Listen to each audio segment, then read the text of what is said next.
Binge the full week of The Ray Taylor Show ad-free over at inspireddisorder.com/plus. This is The Ray Taylor Show. Like Stars on Earth, a.k.a. Taare Zameen Par, is the movie I am talking about in this episode. Another Indian film, as I have been reviewing Indian films every week. A genre of films that I absolutely love. And it's been a fun journey. And this one starring Aamir Khan, who is an actor who has been in some of the more recent reviews that I've done. 3 Idiots, which has become one of my favorite movies of all time. And then last week I reviewed the movie PK, which he is the star of. So I am a fan of this actor. He will be playing the Forrest Gump role in an upcoming remake of the Forrest Gump movie. Of course, it will be an Indian film, so I am very much looking forward to that remake. And just a big fan of this actor and plan to watch more of his movies. In this one, the description, let me just read the description here on IMDb. An 8-year-old boy is thought to be a lazy troublemaker until a new art teacher has the patience and compassion to discover the real problems behind his struggling in school. And if you look at the poster of this movie and you read the description, it is one of those, the vibes you get are accurate. This is very much a feel-good movie. This is pretty much, to make an art reference, a paint-by-the-numbers, misunderstood kid meets adult who understands him and is able to help him thrive with his disabilities. This is a movie, again, starring Aamir Khan, who doesn't show up until halfway through the movie, but is playing a role that if I had seen this movie, if this was an American-made movie, this came out in 2007, if this had come out in 2007 in America, I could easily see the Aamir Khan role being played by Robin Williams. It is very much that kind of vibe that Robin Williams exudes or exuded in many movies while he was still alive. His character in this movie, Aamir Khan's character in this movie, introduces himself as the art teacher to the kids, dressed up as a clown, playing a flute. There's a little musical dance kind of number, which is common in many Indian films, which I absolutely love, but very much had that vibe of this easily could have been Robin Williams. I would have loved to see Robin Williams in this film as well. Not that I didn't like Aamir Khan. I think he's great. But it definitely had that vibe. And, it's a good movie. It's a good, heartwarming movie. It's not really, as opposed to all of the other Indian films I've watched, this one isn't quite as impactful maybe as the other ones. This one, like I said, a bit paint by the numbers as far as the type of story it's telling, but it's still a solid story. Like all the other films that I reviewed, it does have a long run time. This one, 2 hours and 45 minutes, so well over the 2.5 hour mark. And I would still say, despite the fact that it's fairly predictable as far as where this movie is going and what this movie is saying and doing, I still enjoyed it. I mean, it's a clear 3-act structure. You have the first act spends a lot of time with this kid at his original school. You're seeing all of the problems that he's having at home as well as in school. The second act is him at boarding school, and you're seeing this kid slowly start to shut down because all of the same problems that he had before are still prevalent at this new boarding school. And then the third act is when his teacher starts to communicate and open this kid up, and you start to see this kid thrive. So if this were an American-made movie, the first 2 acts would have been in the first half hour of the movie. Like, this would have been a 90-minute movie. Act 1, Act 2 would have all just been quick setup for him to immediately in the first half hour, be introduced to this art teacher who's able to find out what the problems are. So knowing that they let those first and second act breathe a bit more in this movie, I appreciate. We get to see the type of kid he is. The actor that plays the lead in this movie is absolutely amazing. Ishan Awashti, so great. Like, I absolutely, like, amazing performance. Fall in love with this kid instantaneously. Like, when we first meet him, he's like scooping fish out of like water out of a gutter of the side of the street. You see him hanging out with dogs. He gets in fights, like he gets bullied because he's different, because he's constantly daydreaming and constantly in his own world. He ends up getting bullied, but he fights back. You know, he doesn't just get beat up, he fights back. Even after he gets all beat up from this fight, and he goes to the shower to like clean up his wounds and everything. Like, when the water stings him in the shower, he's like, has this attitude of like, oh yeah, shower water, bring it. You want to hurt me? Bring it. And it's like, he has this attitude of never back down. And I absolutely love it. Let's take a little break from the Ray Taylor Show to promote my live art streams. That's right, I am an artist as well as a podcaster, and I paint live every Thursday at 4:20 Pacific time. Head on over, the best place ever for streaming, youtube.com/inspired disorder. That's right, every Thursday at 4:20, you can watch me paint the many faces. Every week, I paint 7 new faces of abstract portraits, ink on paper, and you can watch that happen. You can hang out with me while I listen to a classic episode from one of my favorite podcasts. Head on over to youtube.com/inspired disorder and check it out. Say hi, let's hang out, let's have some fun, and let's paint some faces. Now let's get back to the show. There's a scene where he's in class and he's disruptive. He's not paying attention because he can't pay attention. He can't focus. He doesn't understand what's going on, and he gets kicked out of class. And as he's leaving the class, he connects with, like, he sees one of his classmates as he's leaving, and he gives him like a yes. And it's like a moment where I absolutely fall in love with this kid. So a great performance by him. Really sets up this kid. Obviously, his issues are that he's dyslexic. I mean, it seemed pretty noticeable from the outset of this movie that was his issue. That it's like he has severe dyslexia, and it's not until this other teacher comes, this Aamir Khan character comes in, or I mean his character is Ram Shankar Nikumb. Trying my best. When he shows up, he's dyslexic, so he obviously identifies it. But you can tell that that's kind of this kid's issue. But when you're in his mind and you're seeing his imagination, there's like aspects where you're in these animated worlds where he's just like going on these mental tangents, thinking of ways to answer these questions that don't make any sense to him. And it's a lot of fun. It's absolutely a lot of fun. They have like the morning montage of what it's like in his family, how his dad like is preparing for work, and it's like going to war. You have his older brother that's super successful in school, getting up early to study, and then like the mom getting everything prepared, making breakfast for each of them. And then you have how the contrast, the juxtaposition of his family are like all like efficient and going to work in their daily duties as if they're soldiers marching off to war. And then you have this kid waking up in a dream world every day. Like, he is so much different than all of the people in his family, and just further highlights why he's so misunderstood, and not only misunderstood in his family, but also just misunderstood in general.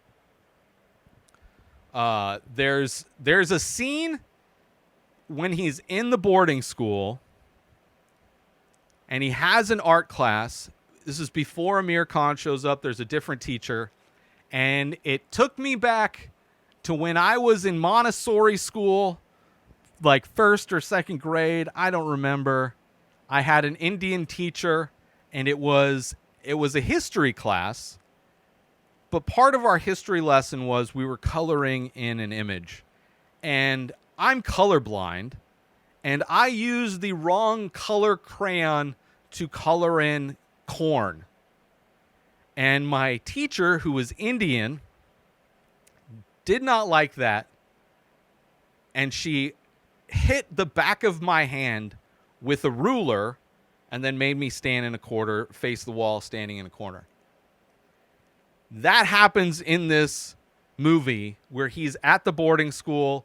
He isn't paying attention to the art teacher, and as punishment gets the back of his hand whipped with a ruler multiple times. And I was like, oh, that makes so much sense why my teacher did what she did, because apparently it's just standard teaching practices in that culture.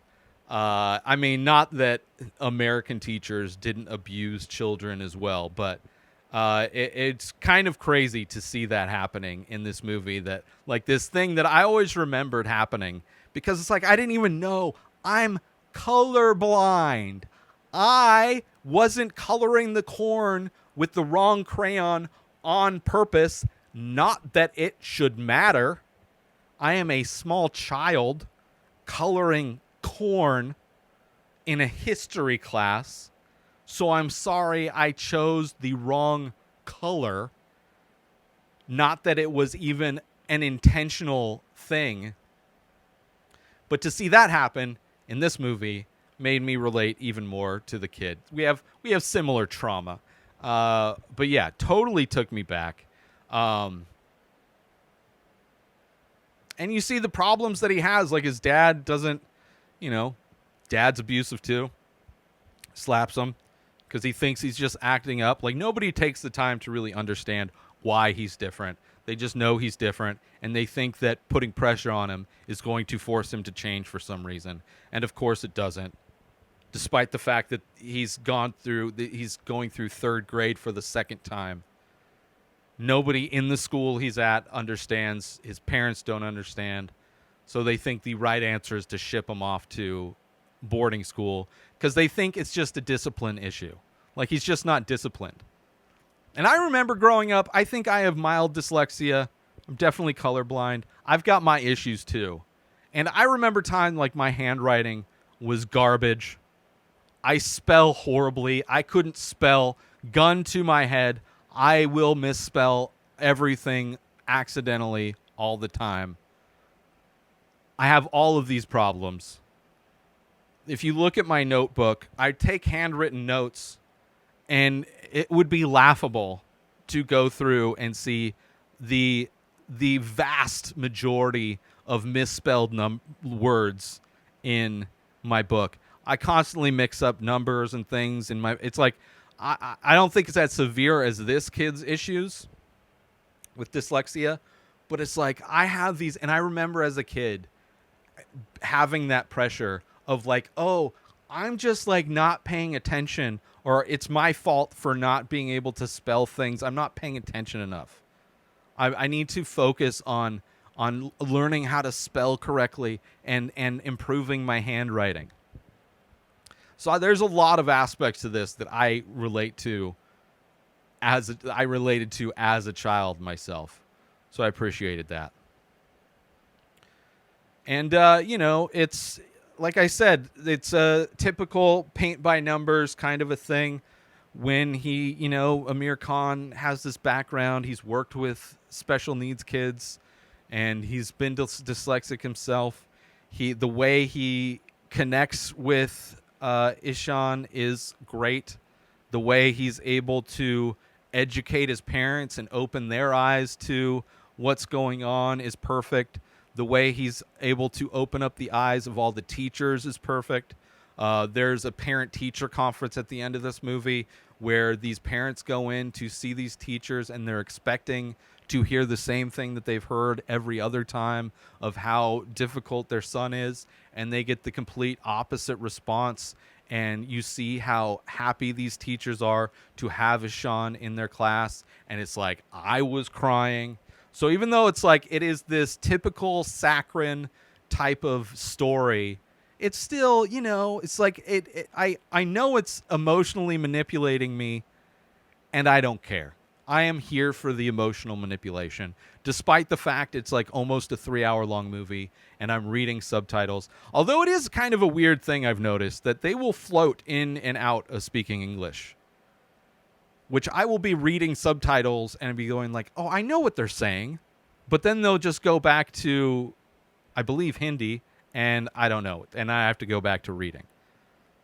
Out of the movies I've watched, probably the easiest watch were some movies I'm constantly having to pause because people speak so fast.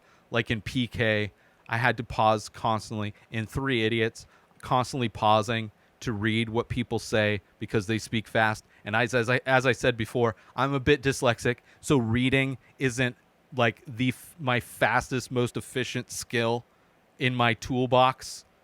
So I have to it takes me a little bit of time to read, so I'm constantly pausing. But this movie wasn't too bad, which is good. It's good.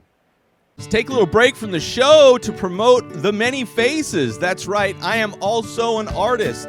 I do ink paintings on paper of abstract faces. A new face, a new painting gets released every single day over at inspireddisorder.com. So head on over to my website to purchase original artwork directly from the artist. Also, there are prints available for select images. Head on over to inspireddisorder.com, buy original art, buy prints if that's your jam, if you want 8x10 prints on high quality paper. Also, if you're looking to wear some art, there are shirts available with original artwork by myself. Select faces from The Many Faces are also available in t-shirt form. You go to inspireddisorder.com, you buy original artwork, you buy prints, you buy shirts. You're supporting an artist directly. And if you're the type of person that likes to invest in NFTs, there are also NFTs available for select faces. Go to inspireddisorder.com now. And now let's get back to the show. And it's got your typical, like, once they unlock that he's got these issues and Aamir Khan spends his time going through these new techniques on how to teach him to understand letters better and read better and write better and all these things. It's got your typical montage, this learning montage. Still heartwarming, but it's got, it hits all of those specific things. And a lot of this movie is tied around, like, Ishan is an artist. I'm an artist as well, for those that don't know. So obviously that aspect of it makes a lot of sense. I've read a lot of things where a lot of creative people tend to have other learning disabilities, whether it be colorblindness, whether it be dyslexia, whether it be other type of learning disabilities. And because of that, they have to find out creative ways around their disabilities to exist in this modern world. And because of that, because they are constantly finding creative ways to exist around other people who are normal, quote unquote, they tend to be more creative people in general. So as that is, so is this kid. He is very creative artistically. And this teacher, who is an art teacher, obviously, is trying to use that to help him express himself. And it's beautiful. And it's part of the movie that I don't believe, even though it's like, it's hitting all of those standard tropes in this type of movie. There is a scene towards the end where they like get this big art event where all the students and all the teachers are going to come to this amphitheater, and there's going to be an art competition. And they're all going to paint. And there's a lot of love and a big celebration of art, which I appreciate as an artist. But the reality of a scene like that taking place in reality, I don't buy. But it's heartwarming to see. It's heartwarming to see all of these stuffy teachers get made fun of and just kind of roll with the punches and be good sports about the thing and participate, and all of these kids participating. It was heartwarming, despite the fact that, it's clearly like a movie trope. But I still appreciated it. Because there's a lot of freedom in art. And with that, it can be so intimidating. Because unlike other things, like with math, math is one of the few things where there's right and wrong answers. Right? Either the numbers add up, the equation adds up, or it doesn't. With writing, there's a lot of rules. There's a lot of structure. There's spelling. There's grammar. There's a lot of kind of framework to a thing. Whereas art, you're staring at a blank piece of paper. It's infinite. There really are no rules. People try to impose rules on art, but it's pretty bullshit. And that freedom that comes from from being completely unburdened from any rules or any kind of structure can be intimidating to people, especially for people that are used to structures, that are used to rules, and used to following those rules and not thinking about it, versus being able to be free and completely creative. And I appreciated that. This movie, I think, kind of touches on that a bit. And it's, despite the fact that all of the beats are fairly predictable, the end is pretty predictable, it's still a very heartwarming movie. It's, despite the fact that it didn't have the emotional wallop, it wasn't like this elevated piece of art that so many of the Indian films that I have watched are, because this is pretty basic, standard type of movie that you've seen a lot of. There's nothing really above and beyond. It's not blowing my mind in any way. I still thought it was a solid movie. I still really enjoyed it, and I think the kid was by far the best aspect of it. I think his performance from top to bottom was great.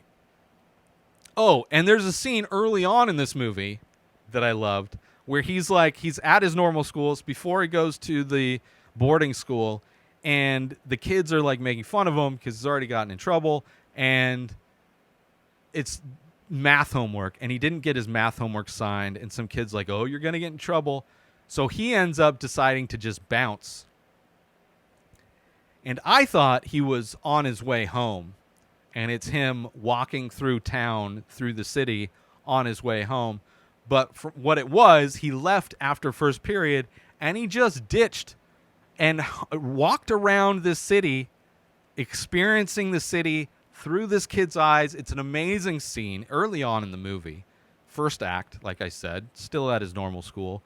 And then he ends up back on the school bus, taking a nap, waiting for everybody to get off school so he can go home. And it's like this big thing where everybody, when they found out that he just ditched school and walked around the city, they're like, why did you do that? You could have gotten you could have gotten kidnapped. You could have gotten hurt. And like how this scene starts when he leaves school, he's crossing the street, a busy street, and just like almost gets hit by cars like constantly. And while everybody else is waiting for the crosswalk, for the traffic lights to turn, so the crosswalk can open up, this kid is just walking across the street, just completely oblivious to all of the dangers that are around him, but still like a beautiful scene of him walking around the city and just seeing all of the different types of people that are out. That he walks by another school that's way more like impoverished than the school he goes to. He sees like a dad with his kid, and they go get these like little ice treats, and it's just kind of a beautiful scene that started off this movie that really kind of hooked me in a lot of ways, in addition to his yes when he ends up getting kicked out of class. But yeah, a very fun movie. I really enjoyed it. A solid, heartwarming, and very similar to other Aamir Khan movies. I mean, this in a lot of ways is similar to like Three Idiots. And the big thing of Three Idiots was thinking different. To come at education from a different perspective. To not just like memorize and regurgitate, but to like immerse yourself and understand how to learn. And in this movie, it's a very similar thing, but very specific to dyslexia, but still like how knowing that like people can still learn, it's just they don't all learn the same way. There are infinite paths to a destination, and not everybody is suited for every path, which I would say is a very similar type of a thing, not only with Aamir Khan and Three Idiots, but also when applied to religion in PK. So, and also would compare to and be expressed in Forrest Gump. You know, Forrest Gump lived a very unique life. And it seems like, you know, I'm going to watch more films with Aamir Khan, but it seems like he chooses roles, and this was his production company as well.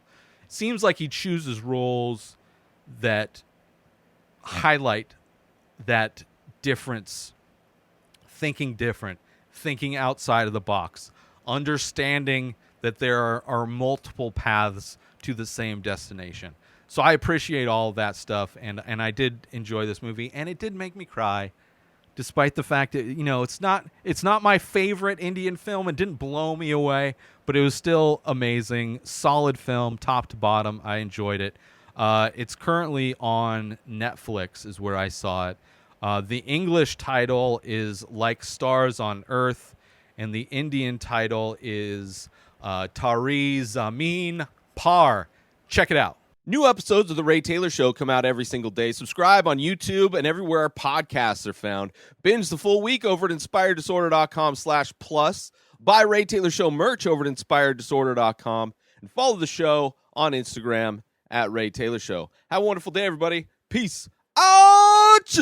Today is the day where you wake up and you realize that everything that you've been dreaming about, everything that you've been wanting, every goal and wish and hope that you've ever had can become real. Dreams can come true. What you manifest in your mind, you can